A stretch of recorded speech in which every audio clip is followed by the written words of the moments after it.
Earlier, Stack Overflow is the place where I Yeah. used to go to refer. Right now, it's ChatGPT. For the future data engineers, I would say GenAI, Agentic AI, they need to get familiar with all these things. Overall, it would take close to 2 years to 2.5 years. Or So we'll jump into segment 4, that is about tech stack and market trends. So for our tech audience, can you break down your tech stack at thought focus and what tools are you using day to day? so my tech stack at Thought Focus is primarily focused on in programming languages Python, PySpark, and SQL. Mm-hmm. Coming back to the other tools, I would say AWS services for the most part, and then Oracle, and a little bit of Tableau on need basis, yes. And that's, I mean, within AWS, you have the complete cloud stack for different set of domains. For example, cybersecurity, you have security related services, you have visualization related services, then you have analytical related services. So it's Mm-hmm. like my role revolves around all of them, at least majority of them, Okay. And like is data and GitHub. and GitHub.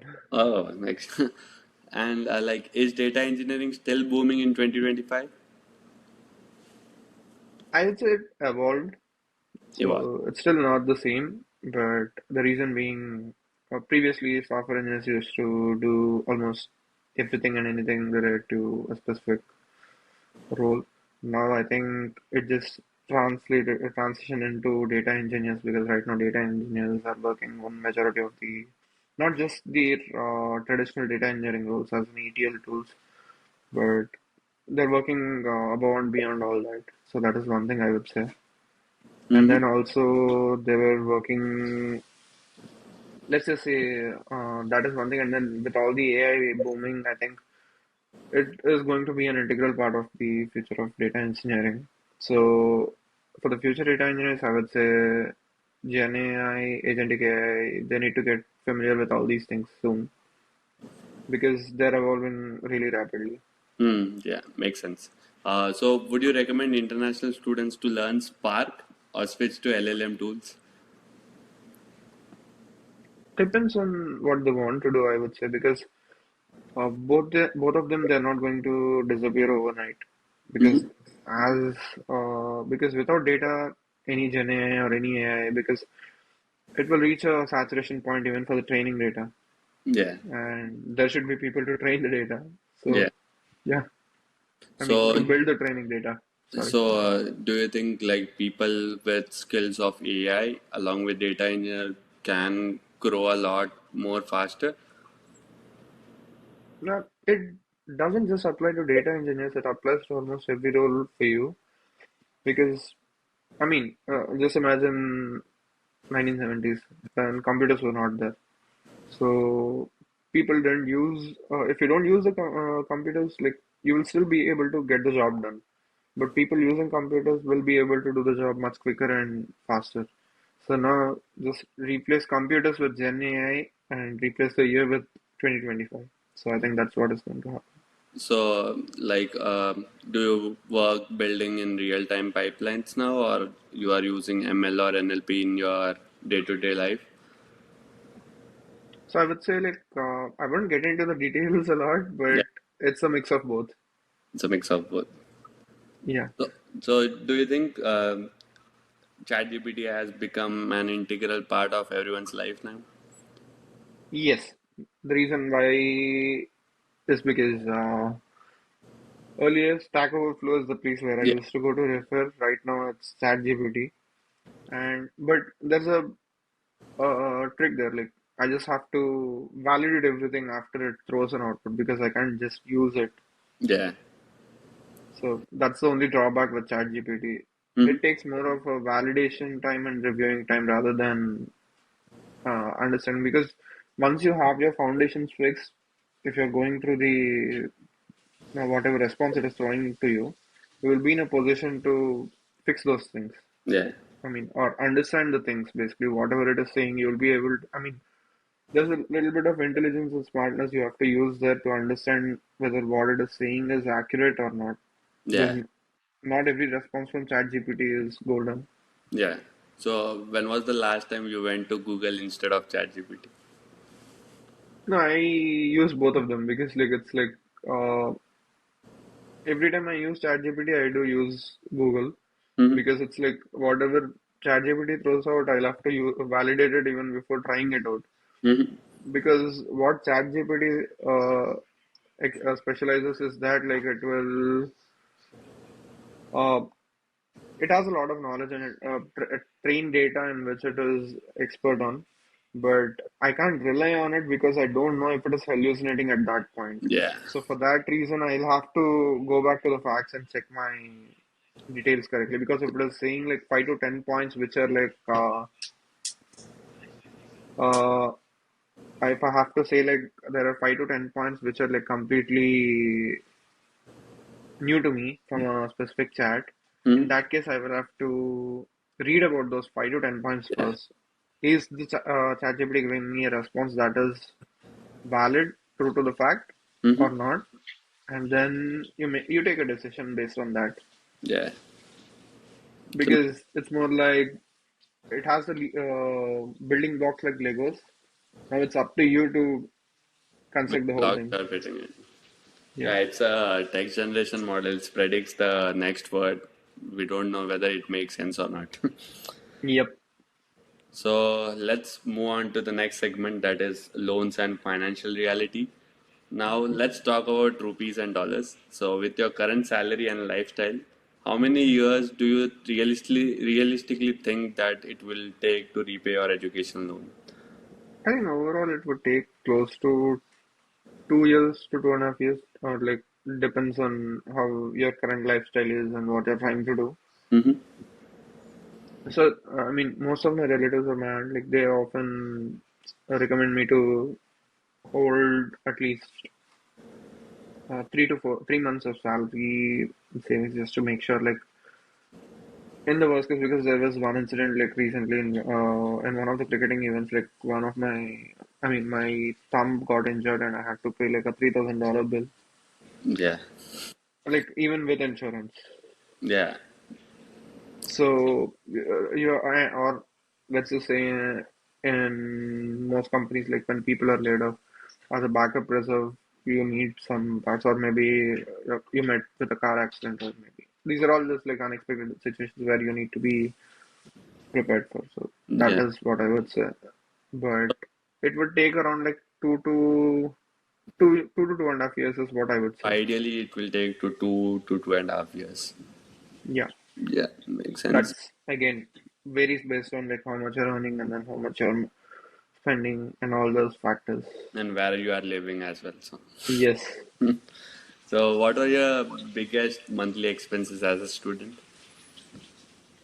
biggest monthly expenses were room rent, especially in Boston, and then the second one would be, to be honest, like most of the times, like if you're sitting in the campus, you won't be able to cook. So, and with friends, you'll be eating outside. So, eating outside or like that was, I mean, the regular food, and then yeah, food was the major expenses, I believe. Like food, and then like room rents, and then initial months, the furniture that you have to take and all Yeah, that stuff. Because whether you need a table or whether you need a desk, most students rely on like getting a used ones or picking up from the by the road because usually there will be a lot of stuff. yeah. People leave stuff out in the US. Yeah, it's Yeah. good. I had some of the stuff in my home. So, any To tip? leave out or to pick up. No, no. I went and picked that up. Yeah. It's hectic. You need to carry that to your home. It's like very hard to carry. Yep. So, any tips for managing rent, food, car insurance, etc.? For the car insurance, I would say one thing I noticed was that like if you stick to the same uh, company that is insuring you, then they tend to increase the price. But after every 6 months, I tend to switch, which kind of reduces for me. Mm-hmm. or at least maintains at the same level that I'm paying for. Mm-hmm.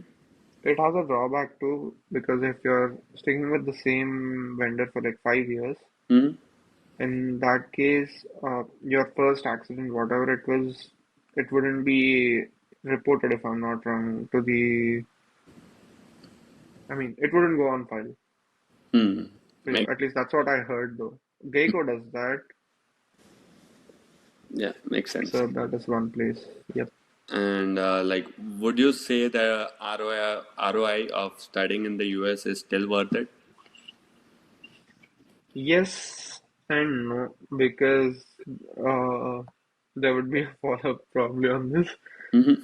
Yes, because if you're making sure like everything goes right, then yes. No, because of the number of people who have come to US at this point right now, and the number of people who have started coming to US like since, or like even a little bit prior to pre-COVID, I would say. Mm-hmm.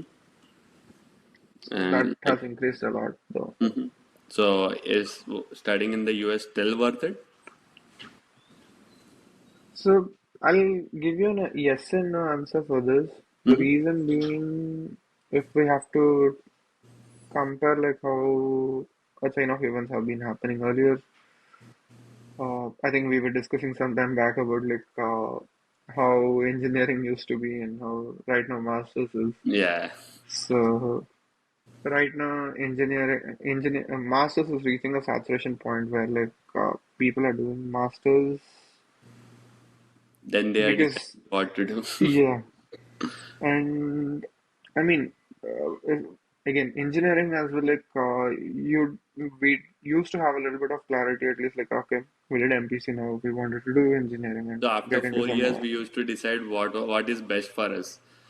yeah, but you don't have a lot to lose in that Lose, case. yeah. There is no big investment, or you don't have to be away from your family.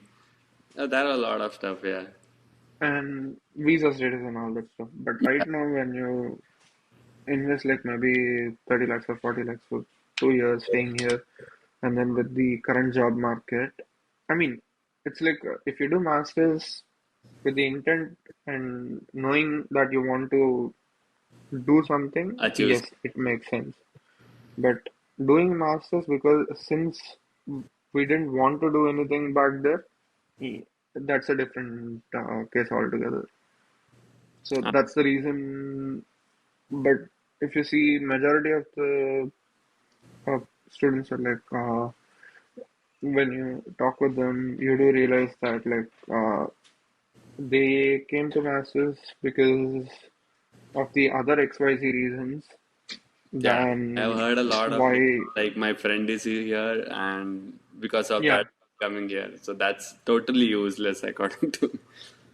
no, that is true because there's no point uh, doing masters if you want to. I mean, of course, you do what's the YouTube recordings or all that for like how great master's life is, how great things are, but you won't realize the struggles that are like.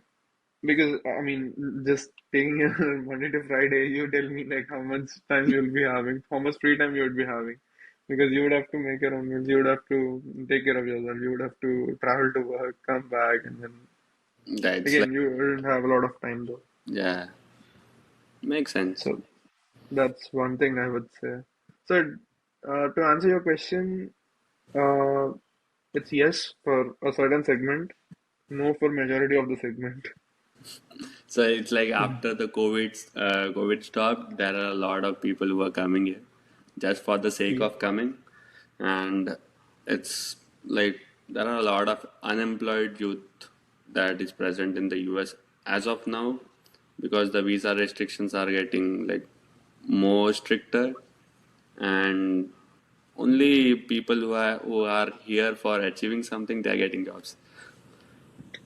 That is true because, like, if you take a realistic comparison for a, I mean, I'll just compare myself because my case, I was late by 4 to 5 months Hmm. in starting everything seriously. Yeah. Yeah, my first semester.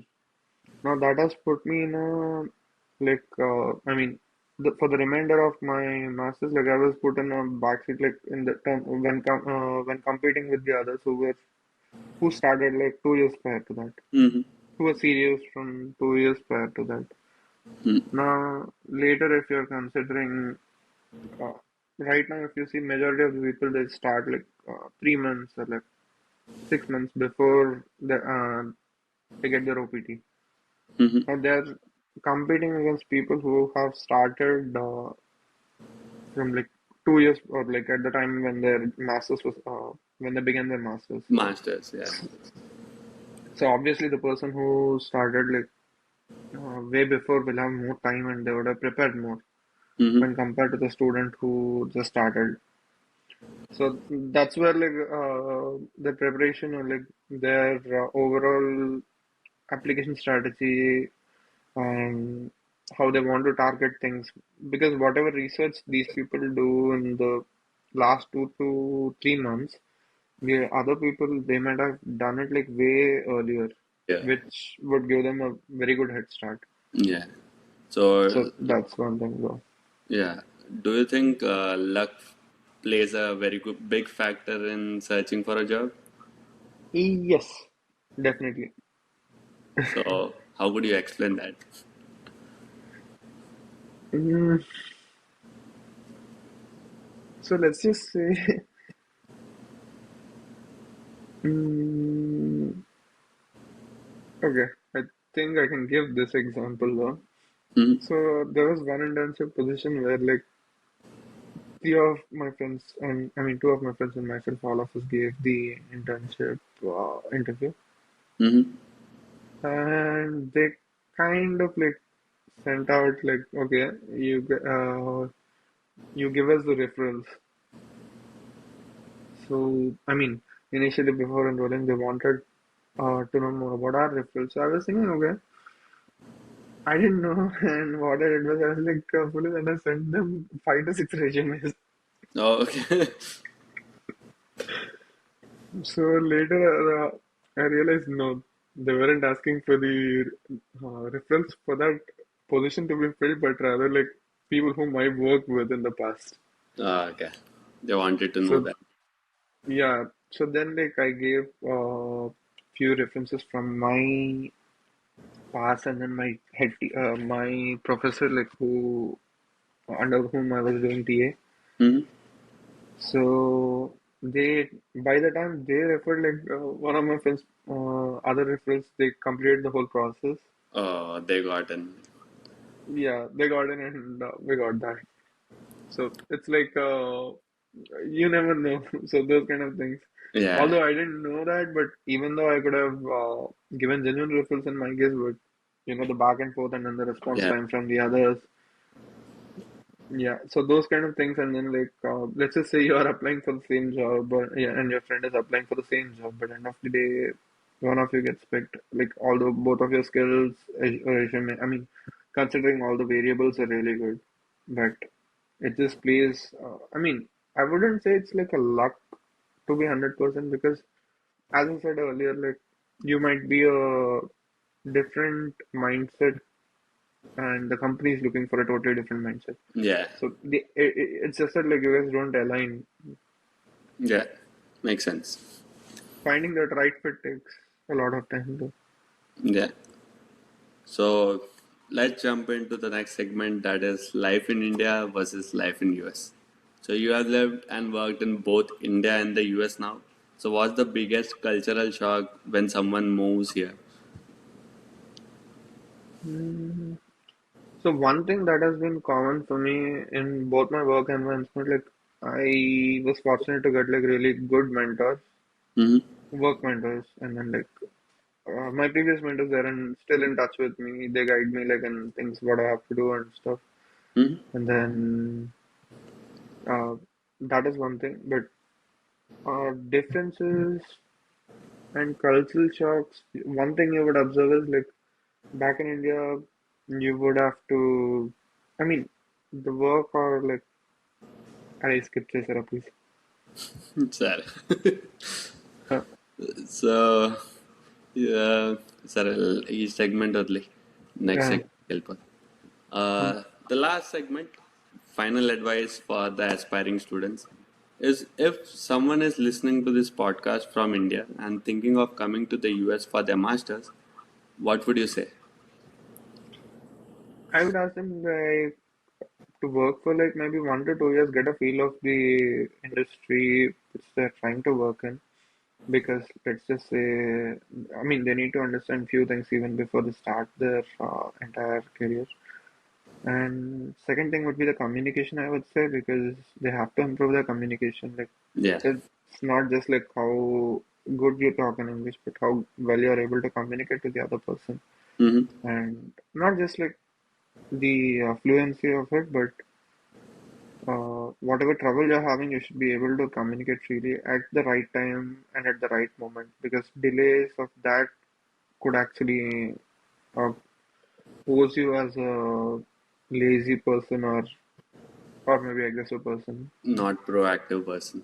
Yeah, so that is there, and also when you do work for 2 years, you do have time to analyze things too. So that is one thing, Mm-hmm. because when you're coming to US, there are things not that are not within your control, like the political dilemma that happens, the rules that change, Yeah. and all that stuff.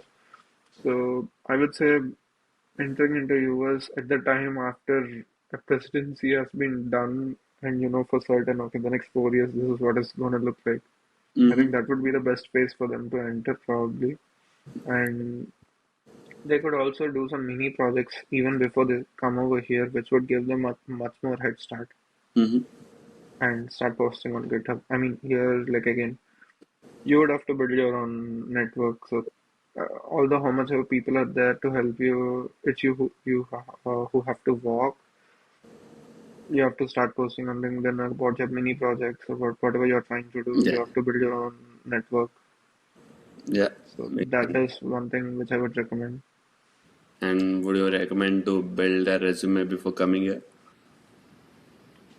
Yes, but to do that, probably they might want to stick to. I mean, right now, because of all these NAI parts, like how we were discussing some Yeah. time back, so they will have to figure out a formula on how to track the resumes with GenAI stuff, or at least build up connections and network.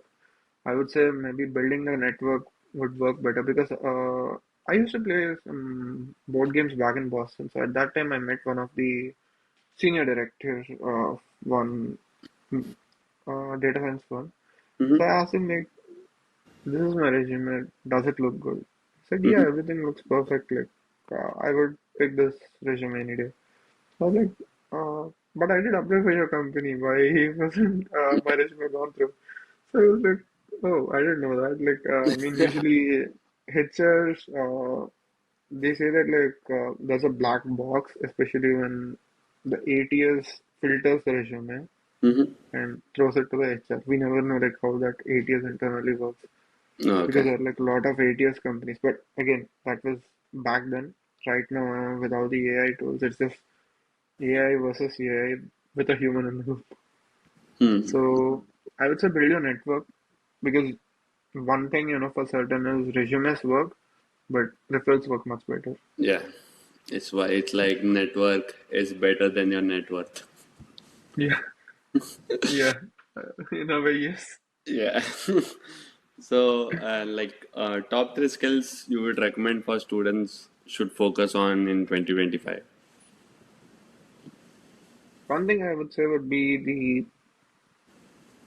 I mean, this goes any given day, attitude towards work. Attitude to work. Uh, yeah. And the second one would be because I would always compare it this way because when discussing with one of my mentors, they did mention this one. People, there are two sets of people, and one set like who are willing to work but not great at tech stack, Yeah. but you will be in a position to train them. Yeah. People who are not willing to work but great at tech stack, they'll be able to survive in industry.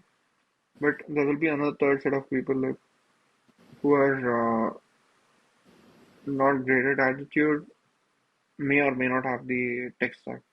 But if they're not willing to work, you cannot, uh, Force them to learn. yeah, I mean, you can't be behind them. You can't expect them to do things. Yeah. So that would be one thing which I would recommend. That is the second one. And the third one, time management. Hmm. And Because, yeah, yeah, I think that's pretty much about it. The time yeah, management, attitude towards work, and then yeah. build your tech stack on the target areas. So looking back, was this journey worth it for you? Yes, I don't regret the journey. Fortunately, everything was good. Everything went So, in place. yeah, so no complaints. Makes sense. So yeah, that's it.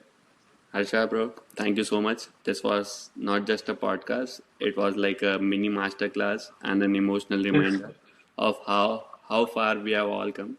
So, to all my listeners, if Harsha's story inspired you, do me one favor: share this episode with some of your friends figuring out their path right now, and don't forget to subscribe to Chandu's World for more raw, honest journeys of international students, techies, and dreamers. See you in the next one. And I will leave all the links in the description of Harsha's LinkedIn profile, his social media handles if you want, if you can contact him, and he will be happy to help you. Yeah, that's it. thank you, Chandra. Yep, Mm, glad to be here. yeah.